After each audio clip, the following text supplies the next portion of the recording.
Ya, halo selamat malam pemirsa TVRI dimanapun Anda berada.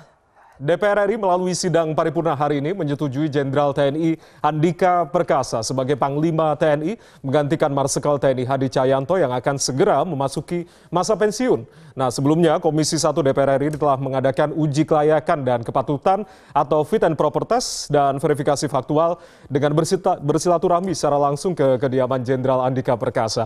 Lalu apa saja yang seharusnya ini menjadi prioritas utama kinerja dari Panglima TNI baru dalam masa kerja yang tentunya ini sangat singkat, yakni sekitar 13 bulan atau 1 tahun lebih. Lalu bagaimanakah berbagai pihak juga melihat jalan mulus Jenderal Andika Perkasa melenggang ke Cilangkap? Kita akan langsung bahas malam hari ini di Dialog Indonesia Bicara TVRI bersama saya Ardianto Wijaya. Dan sudah hadir di studio TVRI dan kita juga undang beberapa narasumber via daring malam hari ini yang sudah hadir di studio 4 TVRI. Romo Beni Susutyo, staf khusus Ketua Dewan Pengarah BPIP. Romo, selamat malam. Selamat malam. Salam sehat, Romo. Salam sehat. Alhamdulillah kita ketemu lagi. Iya. Reunian kita, Romo, ya. Reunian. Dan juga reunian juga Romo Beni bersama dengan beberapa narasumber yang kita undang malam hari ini. Ada Mbak Susaning Tias NH Kertapati dan juga Mbak Kristina Aryani, anggota Komisi 1 DPR RI. Terlebih dahulu saya akan menyapa Mbak Susaning. Mbak Ning, selamat malam. Selamat malam, Mas Jaya. Salam sehat selalu, Mbak Ning, malam hari ini. Mbak Kristina, Mbak. Ya, dan juga Mbak Kristina, anggota Komisi 1 DPR RI. Mbak Kristina, selamat malam. Malam, Mas. Selamat malam. Baik. Terima kasih sudah bergabung bersama kami. Suaranya kami dapat, tapi untuk visualnya kami coba untuk lebih nanti bisa tergabung kembali bersama dengan Mbak Ning dan juga Mbak Kristina. Saya mungkin akan ke Romo Beni. Romo, dengan persetujuan dari DPR RI, meskipun ini hak prerogatif dari Presiden Joko Widodo, apakah Romo Beni melihat pemilihan Jenderal TNI Andika Perkasa dari kacamata Romo Beni begitu, apakah ini pemilihan kasat ini dengan penguasaan teritori ini apakah memang ada hubungannya dengan gejolak yang saat ini terjadi di Papua dan juga Aceh, Romo? Ya, pertama-tama kan Presiden untuk memilih seorang Panglima itu pasti punya kedekatan ya. Relasi hubungan personal dan mengenal baik kan, serta rekam jejak ya. Pasti Presiden memilih mempertimbangkan situasional dan kondisi. Salah satunya memang Andika ini memiliki kemampuan yang luar biasa. Baik kemampuan intelijen, penguasaan teritorial, tapi juga kemampuan bagaimana dia pendekatan lobby dengan negara-negara superpower. Dia lama di Amerika, jadi dia mengenal. Nah, kebutuhan sekarang adalah bagaimana dalam era sekarang ini kan perangnya bukan konvensional, tetapi perangnya di era digital ini ya kita bisa menghadapi hancurnya suatu negara itu tidak lagi dengan senjata, tetapi dengan proxy war misalnya. Artinya pilihan ini tepat dalam kondisi saat ini, bagaimana TNI ke depan ini membangun sinergitas antara Angkatan Darat, Laut, dan Udara. Jadi ini yang akhirnya ke depan bagaimana dengan anggaran yang terbatas, tapi punya kekuatan yang bisa diperhitungkan untuk menjaga keutuhan NKRI ini. Jadi kalau bagaimana penyelesaian Papua, Andika cukup menurut saya brilian ya, dengan gagasannya bagaimana memenangkan itu tanpa harus tumpah darah. Berarti kan itu kemampuan skill diplomasi kan. Kedua, Aceh juga sama akan cara menghadapinya. Jadi karena dia punya background intelijen dan kemampuan lobby ya dengan negara-negara superpower. Termasuk dengan Natuna juga ke depannya memang membutuhkan pendekatan-pendekatan lebih kepada pendekatan diplomatik. Dan pendekatan-pendekatan bagaimana dia bisa membangun pengaruh kekuatan ekonomik ya terhadap kekuatan Cina, Amerika, dan Uni Soviet. Ini kan pertarungan real yang terjadi kan. Artinya ada beberapa skill yang memang harus dikuasai oleh seorang calon Panglima TNI, tidak hanya penguasaan teritorial, tapi juga penguasaan skill diplomasi yang tadi Romo sebutkan. Begitu jadi ya? Kemampuan juga untuk mampu membangun satu sistem pertahanan, di mana kita mampu juga melawan perang yang terkini ini. Perang yang menggunakan teknologi super canggih. Nah untuk super canggih kan kita membutuhkan persenjataan. Nah persenjataan hanya didapat kalau memang punya relasi interpersonal yang cukup baik. Dan itu kan bisa dibuktikan ketika latihan bersama dengan Amerika Serikat beberapa saat waktu lalu ya. Itu. Saya sebelum membahas lebih lanjut terkait dengan alutsista, mungkin saya akan ke Mbak Ning. Mbak Ning, kalau Anda lihat tadi Romo Beni mengatakan bahwasanya memang ada beberapa skill yang memang harus dikuasai, selain juga Jenderal Andika ini yang digadang-gadang menguasai teritorial atau penguasaan teritorial karena memang dari Kasat begitu. Nah, selain skill-skill diplomasi dan juga ancaman-ancaman tadi yang Romo katakan, apa yang mungkin menjadi prioritas utama dari tugas calon Panglima terbaru ini, Mbak Neng? Iya, memang PR dari Jenderal Andika Perkasa ke depan ini cukup lumayan banyak ya.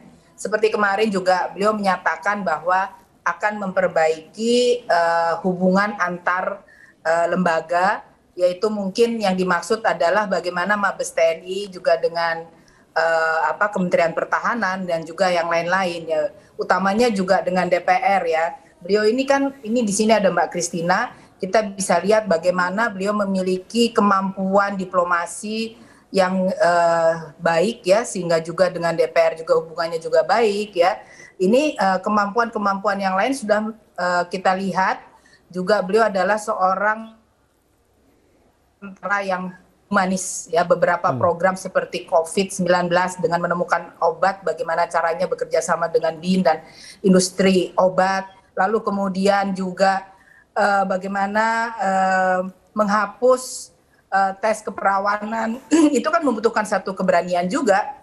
Lalu kemudian sekarang ini kita tahu bahwa membangun TNI ya, itu harus juga bagaimana meningkatkan interoperabilitas dan kualitas prajurit TNI. Itu menjadi satu perhatian bagi Jenderal Andika Perkasa, yaitu bagaimana membangun SDM di TNI sehingga TNI ini memiliki satu kesempatan paling tidak menuju kepada prajurit yang berkelas dunia ya.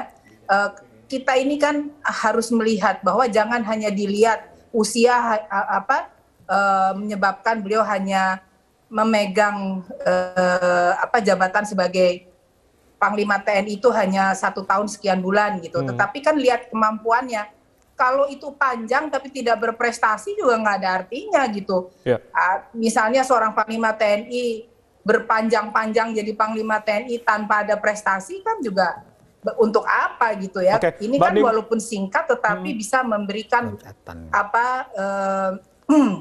embrio kesuksesan bagi TNI ke depan. Jadi sekarang ini ya seluruh dunia kan kita melihat bahwa ada keinginan melakukan defense shifting yang lebih mengarah pada prinsip efisiensi operasi militer dan interoperabilitas. Jadi tadi juga Romo sudah menyatakan dengan keterbatasan yang ada tetapi bisa mempunyai pencapaian yang tinggi. Nah, ini juga efisiensi operasi militer ini sangat dimungkinkan juga dengan mengadopsi teknologi terkini seperti unmanned system ya. Ini perang cyber ada di depan kita dan ada asymmetric warfare. Lalu kemudian kita juga mendengar bahwa perang hibrida itu suatu hal yang bisa mungkin terjadi, yaitu perang gabungan antara militer dan non-militer. Di dalamnya ada perang nubika, yaitu nuklir, biologi, dan kimia. Nah, kita lihat bagaimana seorang Jenderal Andika sebagai Kasat, itu kan sudah memperlihatkan kepiawaiannya dalam melihat situasi di mana saat COVID untuk menghindari prajuritnya itu agar tidak terkena COVID ya. Jadi berupaya membuat obat, ini bukan vaksin, tapi obat COVID bersama dengan BIN dan industri obat saat itu ya. Apapun ceritanya itu adalah suatu prestasi yang sudah dicapai beliau saat beliau menjadi Kasat. Jadi bagi saya pemilihan Jenderal Andika ini suatu hal yang sangat tepat, juga dengan janjinya yang saya dengar kemarin di hadapan Komisi 1, yaitu ingin memperbaiki dan menata kembali OMP dan OMSP dan fokus kepada cyber. Lalu bagaimana memperkuat intelijen, berikut juga interoperabilitas ditingkatkan. Ini penting semua, Mas Jaya. Itu ada 8 program kerja yang kemarin di hadapan oleh Ketua Komisi di hadapan Komisi 1 begitu ya, dinyatakan oleh Jenderal Andika Perkasa. Saya mungkin akan ke Mbak Christina yang mengikuti secara langsung fit and proper test meskipun juga tidak mengikuti verifikasi faktual kemarin. Mbak Kris, mungkin tadi Bu Ning bisa mengatakan bahwasanya ini adalah pilihan yang tepat. Tapi baru saja saya menerima atau mengutip statement dari Wakil Ketua Komisi 1, Bang Abdul Haris mengatakan ada kemungkinan akan diperpanjang untuk perwira tinggi, masa pensiun perwira tinggi ini menjadi 58 tahun. Bagaimana Komisi 1 menjawab terkait dengan usulan dari Wakil Ketua Komisi 1 Anda, Mbak Christina?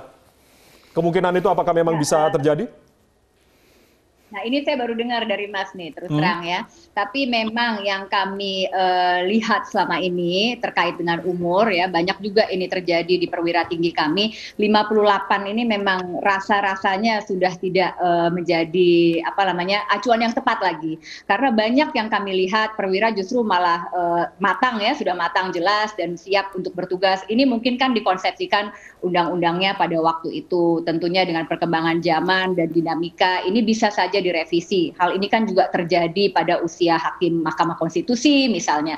Tapi saya tidak mau ke sana, Mas, karena ini belum menjadi pembicaraan resmi di antara kami. Tapi kalau memang tadi ada wacana seperti itu dari Wakil Ketua, ya pada prinsipnya itulah yang memang saya dan beberapa teman rasakan saat ini. Nah, terkait dengan pemilihan Jenderal Andika, ini merupakan hak prerogatif Presiden. Ya, kami hargai keputusan itu dan kami juga memang secara mengikuti selama ini 2 tahun di DPR RI, beliau memang kami rasa mumpuni untuk mengemban jabatan sebagai Panglima TNI. Beliau juga kami rasakan responsif ya, gampang dihubungi, lalu juga cepat bertindak, dan juga ada beberapa terobosan yang dilakukan selama menjadi Kasat yang kami lihat ini menjadi presiden yang baik. Dan kami harap juga bisa diimplementasikan dan kami yakin bisa dilakukan ketika menjabat sebagai Panglima TNI. Demikian, Mas. Ya, tapi kan ini Mbak Kris, ini melihat usia beliau yang tahun depan akan dipilih kembali Panglima TNI yang baru begitu, karena memang Panglima TNI saat ini, Jenderal Andika yang calon Panglima TNI saat ini hanya bekerja di sekitar 1 tahun lebih begitu. Apakah ini tidak memberatkan kinerja dari Komisi 1 jika akan memilih kembali Panglima, atau memang rencananya terkait dengan perpanjangan perwira tinggi masa pensiun ini apa akan dibahas atau seperti apa nantinya? Belum, ini belum akan dibahas karena memang belum pernah diangkat. Tapi masa 1 tahun itu tidak menjadi masalah bagi kami. Fit and proper test menjadi tugas yang memang menjadi tupoksi kami. Kami tidak lakukan hanya untuk Panglima TNI, kami lakukan juga untuk berbagai mitra lainnya ya, beberapa lembaga lainnya. Jadi itu tidak menjadi masalah. Yang menjadi concern kami adalah bagaimana dengan waktu yang terhitung singkat ya, 1 tahun ini program-program prioritas yang sudah dikemukakan dalam fit and proper test kemarin itu bisa dilakukan. Jadi lebih kepada capaian daripada program yang hendak dilakukan. Itu yang lebih menjadi concern kami. Nah, kemarin di fit and proper test tentunya banyak ada beberapa isu yang menjadi perhatian dari teman-teman di Komisi 1 juga, yang tentunya menjadi isu-isu aktual. Nah, ini kemudian menjadi bahan ya yang diangkat, dan dari jawaban-jawaban yang diberikan kami cukup optimis ya. Jadi solusi yang bisa ditawarkan menjawab dari permasalahan-permasalahan atau tantangan-tantangan yang menjadi isu-isu aktual tersebut. Demikian, Mas. Jadi waktu 1 tahun kami tidak melihat itu sebagai hurdle ya. Itu memang sesuatu yang given yang harus kami lakukan dan harus dijalani. Ya, saya akan ke Bu Ning. Bu Ning, kalau kita lihat perbincangan di media sosial sangat hangat. Ke Bu Christina mungkin saat ini ya, ke Mbak Kris lagi. Mbak Kris, yang ingin saya tanyakan terkait dengan ini kan saatnya bergiliran begitu ya. Apakah memang bergiliran itu harus terjadi antara 3 matra? Bagaimana DPR menjawab hak prerogatif dari Presiden dan juga persetujuan dari DPR, melihat memang sebetulnya banyak sinyal-sinyal yang kemarin sempat dilontarkan, seperti halnya Wapres yang sempat salah ucap Panglima TNI, lalu juga orang-orang berspekulasi bahwasanya memang ini saatnya untuk Angkatan Laut, tapi ternyata pilihan Presiden kepada Angkatan Darat. DPR RI menyikapinya seperti apa? Ya, kami akan kembali kepada dasar hukumnya. Di Undang-Undang TNI diatur memang bahwa jabatan Panglima ini dapat dijabat sebagai secara bergantian antara kepala matra ya, kepala staf. Nah, jadi ini meluruskan juga informasi yang berkembang bahwa seolah-olah itu harus, dapat dan harus adalah sesuatu yang jelas berbeda, Mas. Jadi memang bisa dimungkinkan, tapi bukan menjadi suatu keharusan. Nah, kalau presiden lalu atau mungkin berdasarkan konvensi terlihat, sebelumnya kemarin adalah Angkatan Udara, jadi mungkin lebih pas ini sekarang angkatan yang lain. Itu sebetulnya tidak diatur secara rigid harus seperti itu. Jadi itu kembali berpulang kepada presiden sebagai pemegang kekuasaan tertinggi dan dalam hal ini mempunyai hak prerogatif untuk menentukan siapa calon yang dirasakan presiden nyaman, bisa bekerja sama dengan baik dengan presiden sebagai user ya, seperti itu. Nah, ini kami kembalikan kepada presiden. Baik, terima kasih Bu Christina sudah bergabung bersama kami karena memang Anda juga memiliki kesibukan lain. Terima kasih sudah memberikan pandangan di malam hari ini. Sehat-sehat selalu Mbak Christina. Selamat malam. Terima kasih.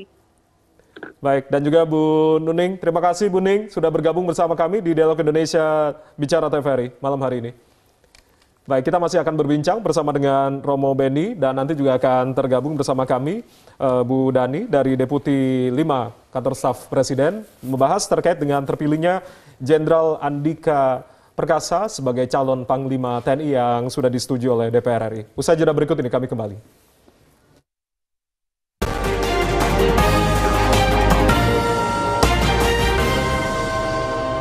Ya, Anda masih bersama kami di Dialog Indonesia Bicara TVRI malam hari ini. Kita masih membahas terkait dengan Panglima TNI atau Bursa Panglima TNI mengenai calon tunggal Jenderal Andika Perkasa yang sudah disetujui oleh DPR RI dalam sidang paripurna dan kemarin fit and proper test serta verifikasi faktual juga berjalan mulus tanpa ada catatan dari pihak anggota DPR. Dan untuk membahasnya malam hari ini kita juga akan terhubung bersama dengan Jalaswari Pramoda Wardani atau Bu Dani malam hari ini Deputi 5 KSP Kantor Staf Presiden. Bu Dani, selamat malam. Ya, selamat malam Mas Jaya. Salam sehat selalu Bu Dani. Malam Romo. Sehat. Alhamdulillah. Alhamdulillah sehat. Malam hari ini yang mungkin akan saya tanyakan, kalau tadi kita sudah berbincang bersama dengan pengamat militer dan juga anggota Komisi 1 DPR. Mungkin Bu Dani bisa menjelaskan terkait dengan spekulasi yang mungkin berkembang di masyarakat saat ini. Apakah memang pemilihan Jenderal Andika Perkasa ini lebih kepada pertimbangan politis atau lebih kepada pertimbangan profesionalisme calon jenderal atau calon Panglima TNI ini? Bu Dani mungkin bisa menjelaskan terkait hal ini, Bu Dani. Ya, saya rasa itu kedua-duanya ya, Mas Jaya ya. Pengusulan Kasat Jenderal TNI Andika Perkasa sebagai calon Panglima TNI, saya rasa telah melalui sejumlah pertimbangan oleh Presiden, baik pertimbangan terkait peraturan perundang-undangan yang berlaku, kapasitas individu yang diusulkan, maupun sejumlah tantangan negara dan TNI dalam era kontemporer. Dalam konteks peraturan perundang-undangan, pengusulan Jenderal TNI Andika Perkasa ini telah memenuhi prosedur yang berlaku, yakni sedang menjabat sebagai Kepala Staf Angkatan Darat. Nah, dalam konteks kapasitas, pertimbangan Presiden tentu telah mencakup aspek-aspek penting seperti rekam jejak, leadership, pengetahuan, pemahaman tata kelola TNI, penguasaan teritorial, dan lain sebagainya. Dan yang paling utama bahwa Jenderal TNI Andika Perkasa sebagai calon yang telah diusulkan oleh Presiden dinilai akan mampu menjalankan tugas dan kewajiban Panglima TNI sebagaimana diamanatkan oleh Undang-Undang TNI. Jadi kalau ditanyakan apakah ini lebih ke profesionalisme TNI ataukah politik, saya rasa itu keduanya masuk dalam unsur yang Presiden tetapkan itu. Baik, kita langsung minta tanggapan dari Romo Beni. Apa yang tadi sudah disampaikan Bu Dani tadi sudah menyetujui bahwa memang ada pertimbangan politis karena memang hak prerogatif dari Presiden dan juga ada pertimbangan dari sisi profesionalisme sosok calon Panglima TNI. Romo Beni? Ya saya nambah aja, ini kan jabatan politik. Ya. Tetapi jabatan politik itu kan tidak berarti mengabaikan profesionalitas. Jadi kalau kita lihat rekam jejaknya kan jelas sekali. Seseorang menduduki kasat itu kan melalui seleksi tahapan yang dalam TNI itu kan suatu proses yang panjang dan tahapan-tahapan itu kan berdasarkan prestasi. Nggak mungkin seseorang yang tidak prestasi bisa menduduki itu. Jadi sebenarnya persoalan ini nggak perlu diperdebatkan. Tetapi kita melihat apa sih keunggulan dari Jenderal Andika ini? Ya keunggulannya pertama ya dia memiliki 3 hal pokok. Apa saja itu? Logos, pengetahuan dia luas, wawasannya global, tapi dia bertindak lokal, tapi punya relasi hubungan yang luas pengetahuan itu. Dan dia studi khusus mengenai bagaimana manajemen, studi khusus mengenai juga bagaimana menata organisasi, dan itu nampak ada perubahan besar. Yang kedua, dia memiliki yang disebut yang namanya etos. Etos itu kinerja kerjanya, dan dia terbukti memimpin Kasat, dia punya kinerja yang baik, punya keunggulan, dan punya patos. Patos itu humanis. Dan pendekatan-pendekatan humanis itu kan bisa kita lihat bagaimana sikap tegas menghadapi juga TNI yang nakal dalam tanda kutip. Terus dalam menyelesaikan kemarin mengenai pembunuhan seorang pendeta yang di Papua. Lah kita berharap ini pintu masuk untuk menyelesaikan Papua menjadi Papua tanah damai. Sehingga dalam kemarin ketika dia presentasi di Komisi 1 ya, itu kan jelas sekali pendekatan-pendekatan mengenai Papua itu tidak lagi pendekatan yang menggunakan kekerasan, tetapi pendekatan mengambil hati orang-orang Papua. Itu kan keunggulan. Keunggulan bagaimana dia mampu 3 hal pokok itu. Punya logos, punya etos, punya patos. Dan itu yang sebenarnya menjadi pertimbangan. Artinya presiden memilih ini kan tidak sembarangan. Maka dia pilih besar pertama-tama orang yang memang bisa dipercaya. Trust ada. Kedua, punya hubungan khusus. Ketiga, orang ini mampu menjalankan tugas meskipun waktunya pendek, tetapi dia diberi misi.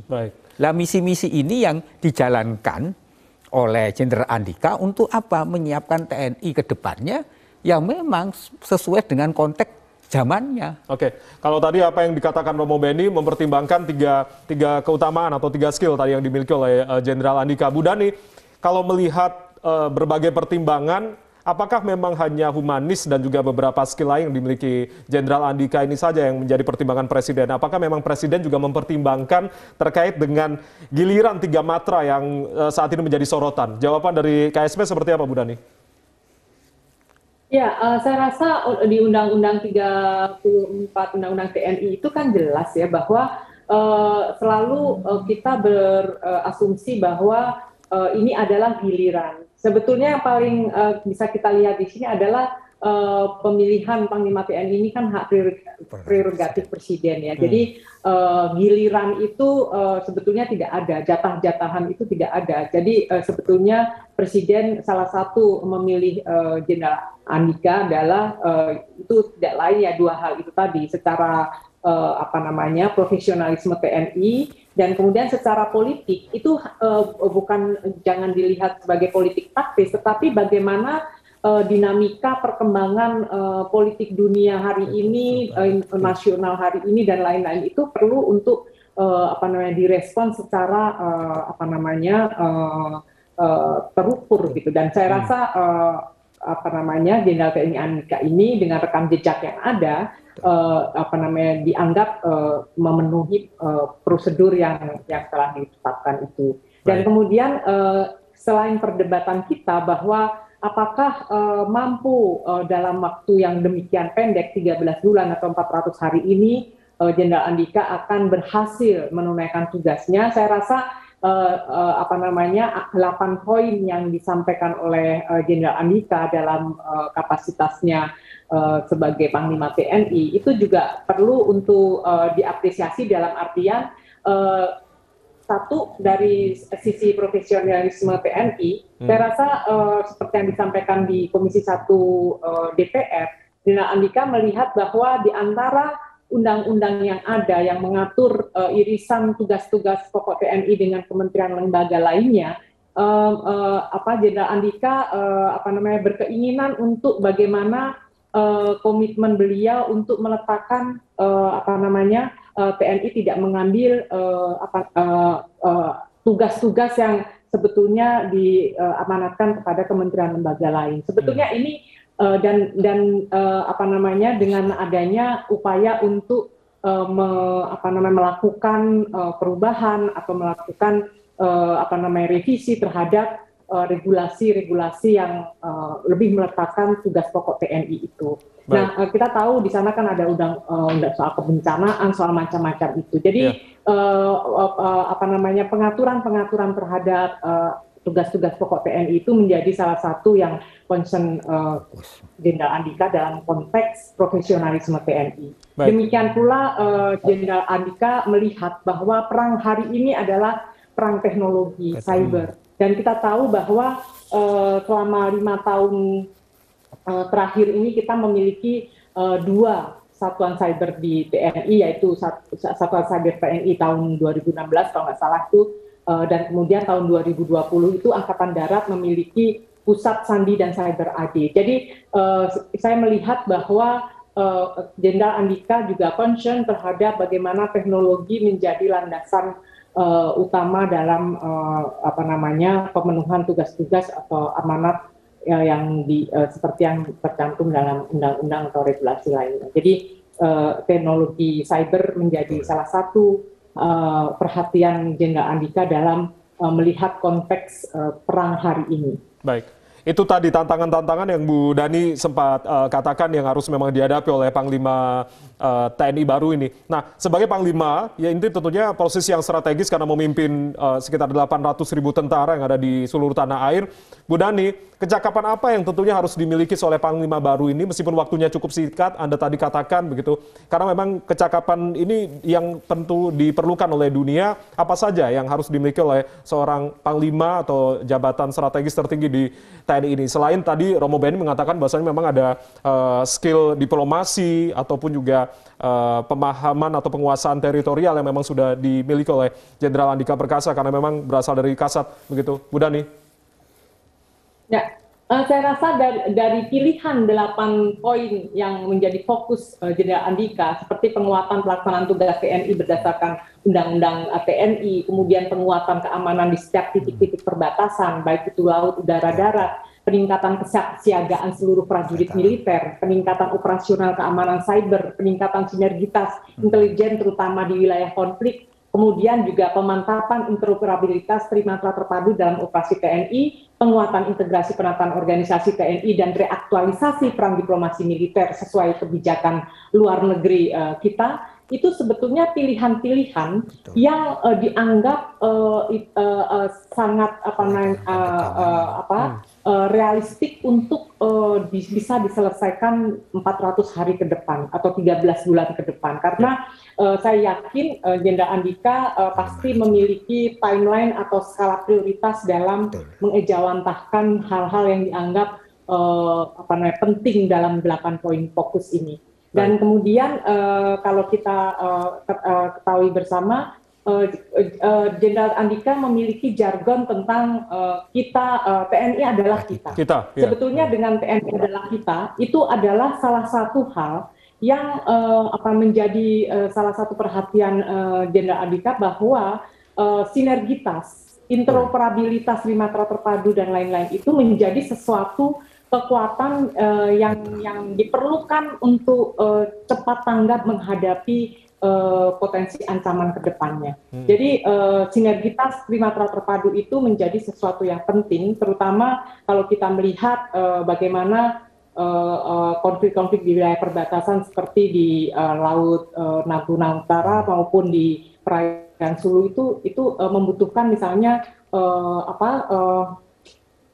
patroli-patroli perbatasan dan bagaimana mengefektifkan kerjasama 3 matra ini bisa dilakukan dengan baik.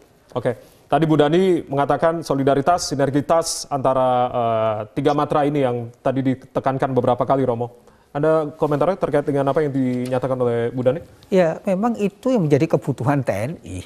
Jadi TNI harus mampu membangun sinergitas. Karena apa? Di satu sisi kita melihat anggaran TNI kan terbatas. Keterbatasan itu bisa diatasi dengan apa? Bagaimana ketika angkatan ini menjadi kekuatan utuh TNI.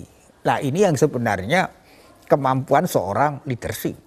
Jadi Jenderal Andika itu tidak hanya visioner, tetapi juga kemampuan leadership untuk mengkonsolidasikan 3 angkatan itu.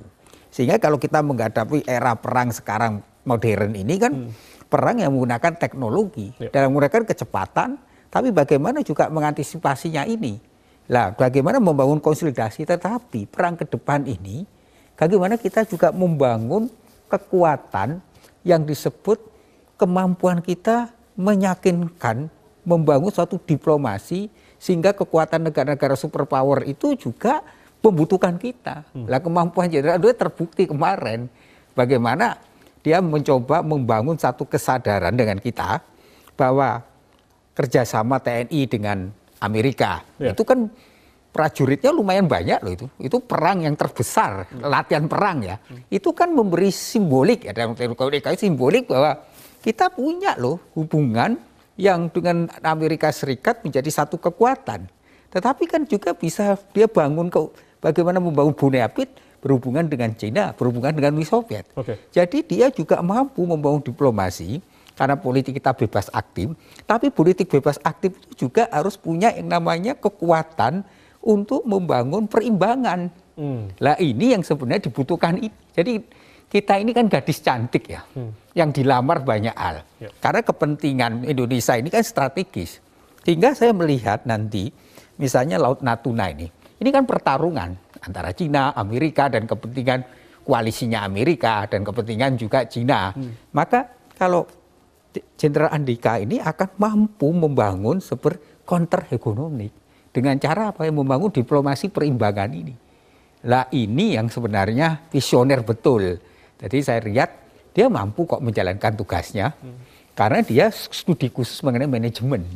Dan dia ahli manajemen dalam arti penataan, pengorganisasian, dan pengefisiensi dengan melihat situasi anggaran yang terbatas, tapi tidak berarti anggaran terbatas itu membuat kita ini tidak mampu melakukan sesuatu. Jadi dia bisa membuat loncatan yang ini menjadi dasar untuk penggantinya ke depan. Itulah tadi yang ditekankan, TNI adalah kita di tengah keterbatasan, tapi juga harus hal-hal yang memang harus dikejar tadi, apa yang dikatakan oleh Romo Beni tadi. Baik, Mbak Dhani, nanti kita akan tanyakan kepada Anda, meskipun tadi Romo Beni dan juga Mbak Dhani mengutarakan beberapa tantangan yang harus dihadapi, tapi juga masih banyak PR, termasuk alutsista, kesejahteraan prajurit, dan juga keamanan negara di internal Indonesia sendiri yang memang masih menjadi PR dari sosok Panglima TNI yang baru ini. Kita akan bahas usai jeda berikut ini, tetaplah bersama kami di Dialog Indonesia Bicara TVRI.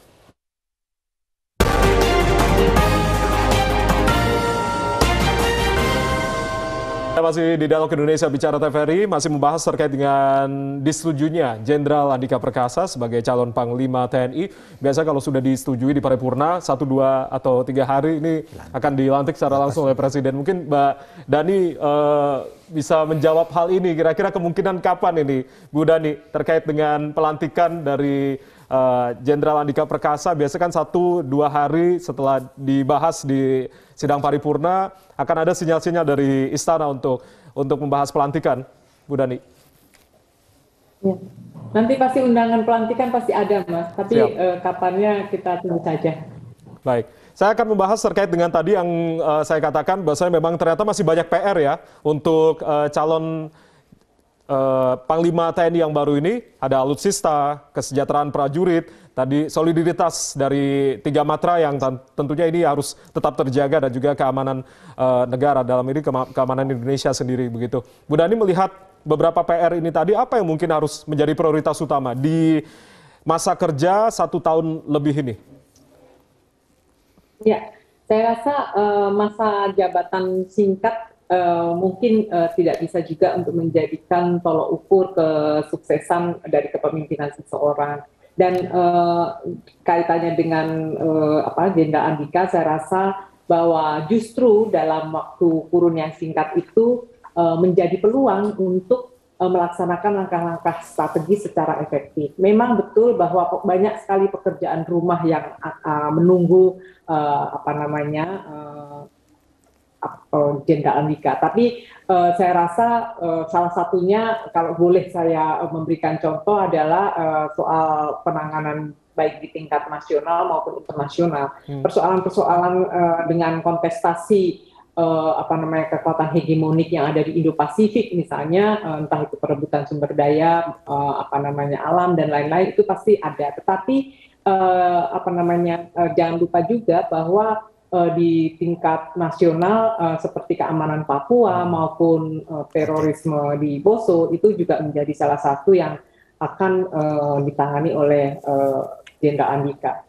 Nah, dalam konteks itu saya rasa soal Papua kerap sekali disampaikan bahwa pendekatan yang akan ditempuh oleh Jenderal Andika adalah pendekatan yang humanis. Saya rasa konteks humanis yang disampaikan Jenderal Andika harus dipahami dalam konteks bahwa siapa yang salah dan kemudian siapa yang bertanggung jawab dalam melakukan kesalahan-kesalahan, entah itu prosedural di lapangan maupun dalam penugasan-penugasan oleh pimpinan.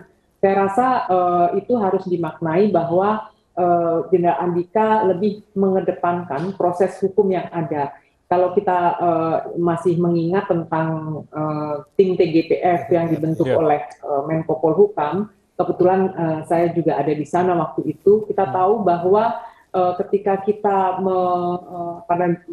katakanlah menginvestigasi maupun mendapatkan laporan-laporan dari Intan Jaya misalnya, kemudian kita dapatkan bahwa ada oknum TNI yang menjadi pelakunya.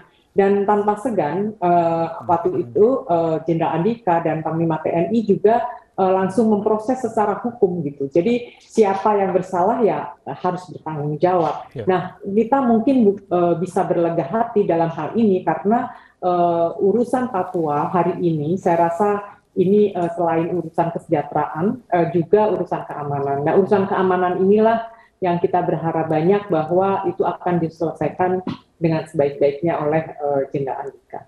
Ya. Sosok yang humanis, tadi ada pendekatan humanis juga yang nanti akan dilakukan terkait dengan beberapa keamanan, seperti ini keamanan Papua yang menjadi sorotan kita bersama yang memang harus menjadi pekerjaan rumah dari Jenderal Andika Perkasa nanti. Romo Beni. Ya, saya melihat kan dari pengalaman dia ya, kemampuan di intelijen dan teritorial, serta pendekatan humanis ini akan banyak membantu menyelesaikan Papua. Bagaimana Papua menjadi Papua tanah damai. Artinya ya merebut hati mereka dengan pendekatan-pendekatan kultural. Saya rasa nanti ada suatu cara-cara yang jitu bagaimana nanti memenangkan peperangan itu tanpa harus mengorbankan nyawa atau berdarah-darah. Dan itu jelas dalam hal ketika dia mengupakan kepada Komisi 1. Signal itu ada secara simbolik. Nah, sekarang tinggal momentumnya.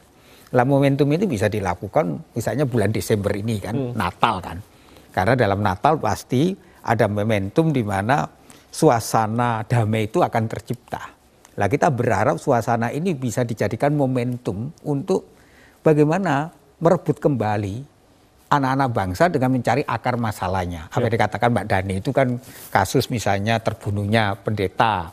Itu kan ada akar penghilangan paksa kan. Lah kalau ini bisa diselesaikan secara hukum dan secara humanis, kemudian kita bisa memberikan trust kembali, ya saya rasa ada peluang dan potensi itu cukup besar. Saya melihatnya ada peluang besar yang bisa dijalankan oleh Jenderal Andika dengan kemampuan dan leadership-nya, sehingga bagaimana TNI itu bekerja secara profesional, secara humanis, dan bagaimana pendekatan-pendekatan kultural itu juga menjadi nanti pendekatan-pendekatan dalam menyelesaikan konflik Papua dan juga Aceh. Aceh juga harus kita perhatikan.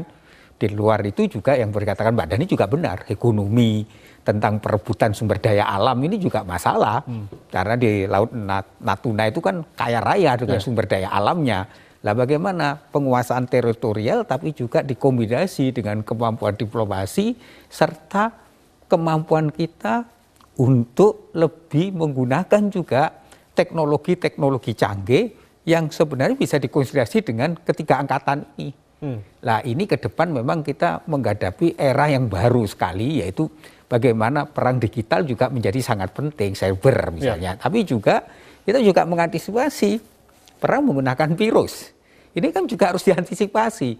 Artinya dengan kecerdasan dan kemampuan intelijen yang cukup, serta kemampuan dia membaca tanda-tanda zaman dan realitasnya itu yang sebenarnya menjadi hal yang dia perhatikan. Jadi 8 itu kan fokus dia.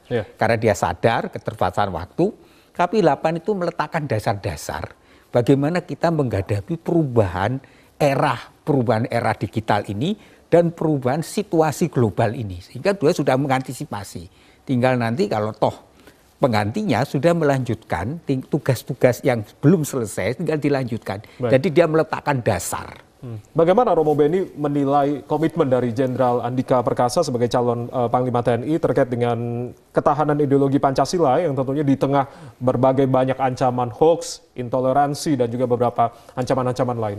Kalau dia kan sikapnya tegas ya, bahwa prajurit itu sata marga, berjiwa Pancasila. Dan jelas dengan bagaimana dia tetap akan berpegang teguh pada itu. Dan itu jelas dari pernyataan-pernyataan sikapnya gitu. Jadi menurut saya justru di sini pentingnya salah satunya dipertimbangkan mengapa dia terpilih menjadi Panglima TNI ya karena memiliki visi mengenai ideologi Pancasila itu menjadi dua hal. Living ideologi menjadi working ideologi. Menjadi living ideologi adalah ideologi yang dihidupi. Dihidupi di mana nilai-nilai Pancasila itu mulai dari sila pertama, kedua, ketiga, dan kelima itu menjadi bagian dari profesionalitas seorang TNI. Tetapi dia juga menjalankan Pancasila itu tidak hanya menjadi kehidupan, tetapi menjadi cara kerja dia, working ideologi. Nah, maka dalam Pancasila menjadi working ideologi itu, Pancasila itu menjadi ideologi yang fungsional. Di mana dia menjalankan tugas-tugasnya itu untuk apa? Menjaga keutuhan negara NKRI ini. Dengan cara apa? Ya dengan cara pertama memutakhirkan teknologinya. Kedua, menyiapkan server. Bagaimana perang nanti propaganda dengan menggunakan teknologi. Yang ketiga, menguatkan konsolidasi di antara TNI. Ini kan luar biasa. Sehingga Mbak Ning juga ngomong bagaimana dia mencoba waktu itu kerjasama dengan BIN menemukan obat kan. Obat untuk COVID sehingga prajurit kita banyak yang terselamatkan jiwanya. Ini kan salah satu cara bagaimana menghadapi perang ke depan. Dan dia juga tetap kan mengadakan dalam Rumah Sakit Angkatan Darat membiarkan suatu riset penelitian mengenai yang digagas oleh Dr. Terawan. Dan dia ketika terjadi konflik kan dia membangun bagaimana supaya konflik itu bisa diolah, bisa diselesaikan. Dan itu sampai sekarang kan jalan kan risetnya. Nah ini kan satu bentuk sebenarnya dia mampu membuahkan visi bahwa ke depan kita juga harus siap dengan perang mutakhir ini, ya perang virus ini. Maka kita harus cari kekebalan itu dengan penemuan sendiri. Ini kan sesuatu yang menurut saya pemimpin yang visioner ya seperti itu. Baik Romo, saya mungkin akan ke Bu Dhani kembali. Bu Dhani, apa yang mungkin pemerintah harapkan terkait dengan sosok Panglima yang baru ini yang nantinya akan dilantik? Karena memang tantangan ke depan, tadi Romo katakan ada perang, kita sama-sama harus bisa memulihkan kondisi akibat pandemi COVID-19. Peran dari Panglima TNI, khususnya karena memang selama ini Marsikal Hadi Cahyanto selalu mengikut sertakan dalam vaksinasi atau serbuan vaksinasi begitu. Dalam artian tantangan ke depan untuk bisa memastikan pemulihan ekonomi, pemulihan kesehatan, dan juga ada beberapa hal lain yang mungkin akan menjadi ancaman kita. Apa harapan dari pemerintah terhadap Jenderal Andika Perkasa, Bu Dhani? Ya, saya rasa Panglima TNI memang penting untuk tetap sesuai jalurnya, yaitu bagaimana melakukan tugas-tugas pokoknya operasi militer perang dan operasi militer selain perang. Dalam konteks hari ini, saya rasa pandemi COVID-19 adalah kita maknai sebagai salah satu operasi militer selain perangnya TNI. Dan kita tahu bahwa TNI sangat memiliki peran penting di sini karena ia bersama-sama dengan kementerian lembaga terkait lainnya dan masyarakat penanganan COVID-19 ini juga sangat efektif, terutama untuk kecepatan dan tanggap darurat yang selalu menjadi titik acuan kawan-kawan TNI ini bergerak. Nah, tadi terkait dengan soal modernisasi militer, gitu ya. Tadi disebutkan bahwa memang secara realistik dalam 1 tahun ini memang ruang gerak dari Jenderal Andika mungkin agak terbatas gitu, karena modernisasi militer itu kan memerlukan waktu yang panjang juga, tidak bisa sekedar 1, 2, 3 tahun saja, tapi ini adalah sebuah bicara tentang grand design, bagaimana kekuatan pertahanan kita itu dirancang. Kita punya MEF ketiga sampai 2024 misalnya seperti itu. Saya rasa Jenderal Andika akan melanjutkan hal-hal yang sudah dilakukan oleh Panglima TNI sebelumnya. Dan tadi dikatakan bahwa sebetulnya dalam masa jabatan yang singkat ini, saya tadi katakan justru menjadi peluang untuk melakukan langkah-langkah strategis secara efektif. Nah, ini juga dilakukan oleh Jenderal Andika, bahwa dengan pemahaman tentang keterbatasan waktu yang tadi kaitannya dengan modernisasi militer dan lain-lain, akhirnya beliau juga konsentrasi itu kemudian agaknya diberikan kepada penguatan kelembagaan dan pembenahan infrastruktur pendukung guna memantapkan kesiapsiagaan operasional pasukan. Nah, karenanya itu sinergitas antara 3 matra itu menjadi sesuatu yang penting dalam menghadapi itu. Jadi kalau saya melihat secara keseluruhan pilihan Presiden kepada Jenderal Andika, saya rasa ini sudah betul-betul dipikirkan, gabungan antara apa yang saya sebutkan di depan tadi, bahwa soal pengetahuan, pemahaman tentang tugas-tugas TNI sesuai undang-undang, dan kemudian soal senioritas. Dan saya rasa Presiden juga sangat memahami bahwa kita memiliki putra-putra terbaik di TNI, dan kebetulan Jenderal TNI Andika Perkasa mendapatkan penunjukan tugas oleh Presiden.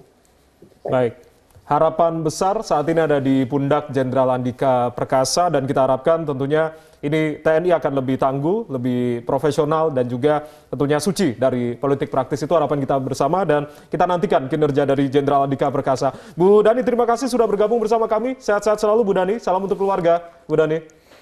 Mas Jaya, terima kasih Romo. Terima kasih Mbak. Terima kasih banyak.